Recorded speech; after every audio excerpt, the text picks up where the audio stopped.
하나님께서는 아브라함과 그의 후손들에게 가나안 땅을 약속하셨습니다. 그런데 야곱과 그의 아들들의 때에 이르러 큰 기근을 만나게 되고 야곱의 자손들은 요셉이 총리로 있었던 애굽으로 이주하게 됩니다. 그리고 애굽에 들어간 지 430년이 되어서야 다시 그들은 가나안으로 돌아가게 되지요. 애굽을 떠나서 가나안으로 가는 이 여정을 출애굽이라고 합니다. 그리고 그들이 그렇게 외쳤던 젖과 꿀이 흐르는 약속의 땅은 애굽에서 자기들에게 새롭게 주신 약속이 아니라 아브라함에게 약속하신, 그래서 대대로 계승되어 온 신앙의 유산이었습니다. 이 출애굽의 과정을 위해 하나님께서 특별하게 부르신 인물이 바로 모세입니다.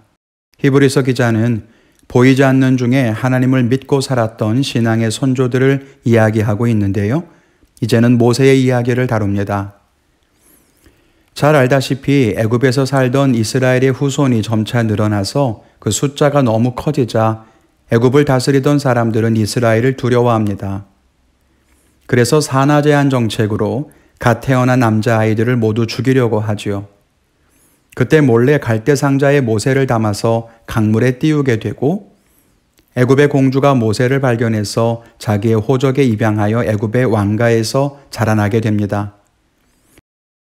모세가 40세가 되었을 때에 노동 현장에서 억압당하던 히브리 사람을 편들다가 그만 애굽 사람을 죽이게 되고 모세는 그 일로 애굽을 떠나 광야로 도피 생활을 하게 됩니다. 애굽에 살았던 40년, 그리고 광야에서 40년을 보낸 모세는 호렙산에서 하나님께 부름을 받고 이스라엘을 출애굽시키는 위대한 지도자의 삶을 살게 됩니다. 몇 가지 함께 생각해 보면서 은혜를 나누기를 원하는데요. 그 첫째는 행동하는 신앙이 진짜 믿음이다라고 하는 겁니다.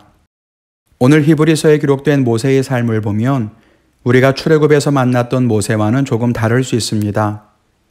출애굽기에서는 모세가 살인을 저질러서 도망쳤고 또 하나님께서 부르셨을 때 그것을 피하려고 했지만 결국 붙들려 출애굽을 이끌었던 것처럼 보이기도 합니다. 그런 측면이 있어요. 그런데 히브리서에 기록된 모세를 보세요.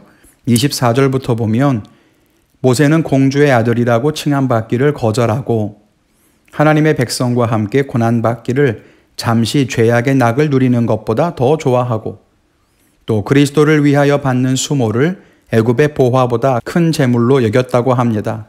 모세가 이스라엘 백성들을 구원하기 위해서 적극적이고 능동적으로 행동하는 것처럼 보입니다.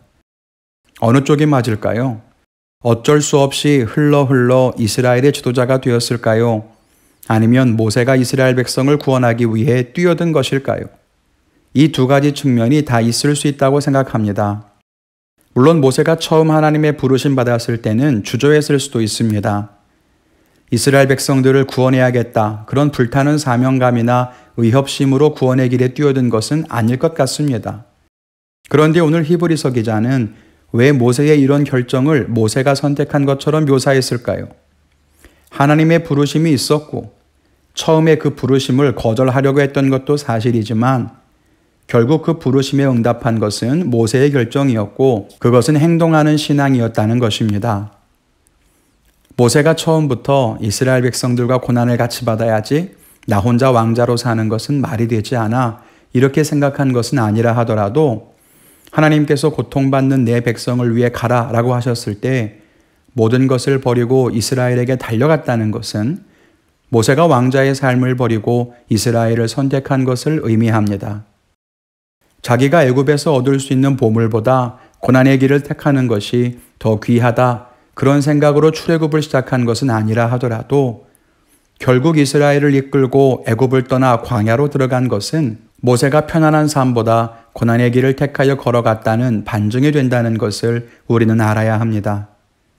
그러므로 우리가 어떤 동기로 믿음의 길을 걸어가느냐 하는 것도 중요하지만 우리가 어떤 동기로 믿음을 선택했든지 믿음을 선택해서 어떤 행동을 한다는 것은 결국 믿음의 삶을 산다는 증거가 되는 것입니다. 아무리 선한 동기를 가지고 있더라도 행동하지 않는 믿음은 참 믿음이 아닙니다.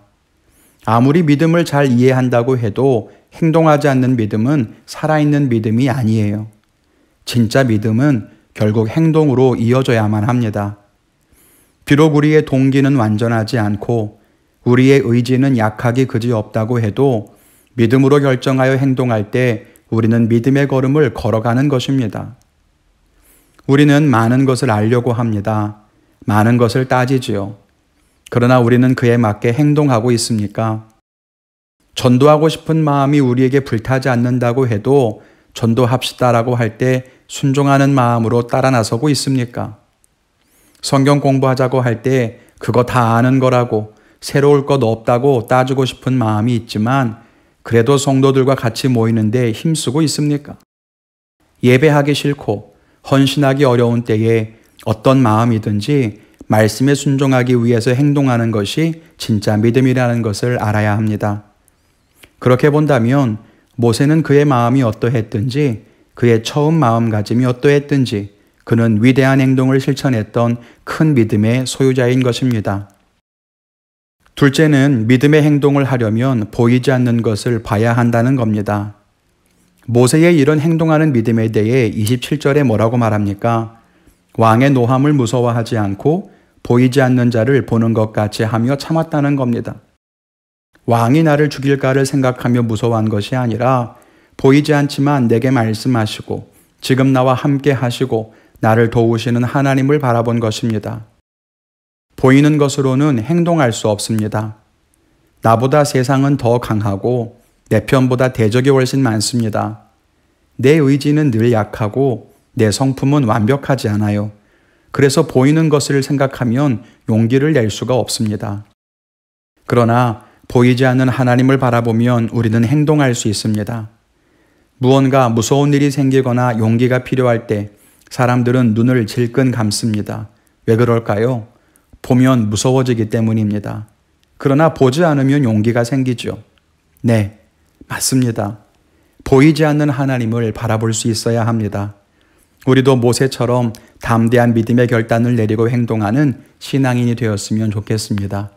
보이는 것들 때문에 움직이지 못하는 갇혀있는 삶이 아니라 보이지 않는 하나님을 의지해서 오늘도 믿음의 걸음으로 달려갈 수 있는 승리하는 성도님들이 되시기를 주님의 이름으로 축원을 드립니다.